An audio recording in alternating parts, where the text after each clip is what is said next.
আপনি যদি রাত 2টা 13 মিনিটে দরজায় 3বার কড়া নাড়ার শব্দ শুনতে পান, কিন্তু দরজা খুলে কাউকে না দেখেন, তাহলে কি আবার ঘুমিয়ে পড়বেন?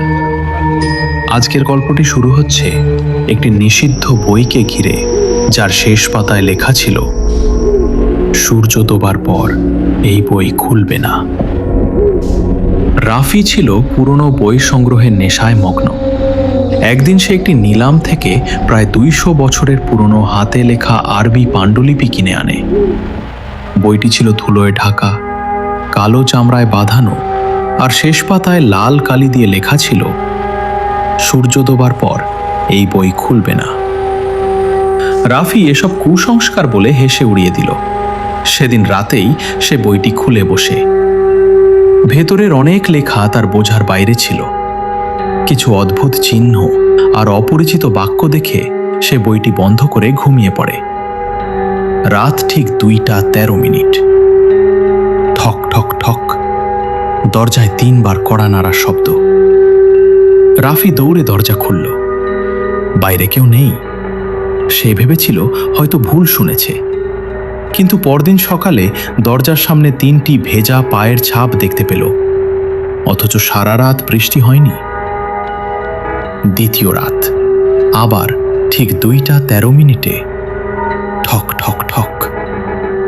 এবার দরজা না খুলেই সে জানলা দিয়ে তাকালো। অন্ধকার ছাড়া কিছুই নেই। হঠাৎ ঘরের ভেতর থেকে ফিস ফিস করে একটি কণ্ঠ ভেসে এলো, দরজা খুলে দাও। রাফির শরীর ঠান্ডা হয়ে গেল। সে সঙ্গে সঙ্গে আয়াতুল কুরসি পড়তে শুরু করলো। কিছুক্ষণ পর শব্দটি মিলিয়ে গেল। তৃতীয় রাতে সে সিদ্ধান্ত নিল, যাই হোক, আজ দরজা খুলবে না। কিন্তু এবার কড়া নাড়ার শব্দ হলো তার ঘরের ভেতর থেকেই। ঠক ঠক ঠক। তার আলমারির দরজা নিজে থেকেই ধীরে ধীরে খুলে গেল। ভেতরে শুধু সেই পুরনো বইটি পড়েছিল। বইটির শেষ পাতা এবার নিজে থেকেই খুলে গেল। সেখানে আগের লেখার নিচে নতুন একটি লাইন যেন স্পষ্ট হয়ে উঠল, সে 7 রাত আসবে। 7ম রাতে যদি তুমি তাকে ডেকে নাও, সে আর কখনো ফিরে যাবে না। রাফির বুক ধড়ফড় করতে লাগল। সে বইটি বন্ধ করতে গেল, কিন্তু পাতাগুলো যেন নিজে থেকেই উল্টাতে লাগল। পরদিন সে গ্রামের এক বৃদ্ধ আলেমের কাছে গেল। সব কথা শুনে আলেম বললেন, এই বই নিয়ে কোনো পরীক্ষা করবে না।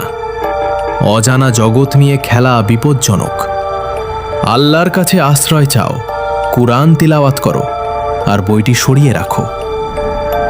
রাফি তার পরামর্শ মেনে চলল।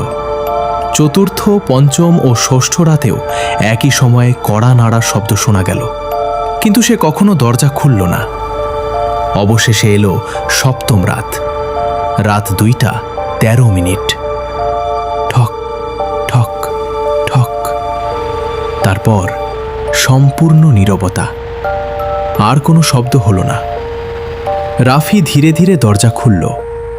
বাইরে কেউ ছিল না, শুধু মাটিতে পড়েছিল সেই পুরনো বইটি। কিন্তু এবার বইয়ের সব লেখা সম্পূর্ণ ফাঁকা, যেন সেখানে কোনোদিন কিছু লেখা ছিলই না। আজও সেই বাড়িটি পরিত্যক্ত অবস্থায় দাঁড়িয়ে আছে। গ্রামের মানুষ বলে, গভীর রাতে ওই বাড়ির সামনে দাঁড়ালে কখনো কখনো 3বার কড়া নাড়ার শব্দ শোনা যায়, কিন্তু কেউ আর সাহস করে দরজা খোলে না।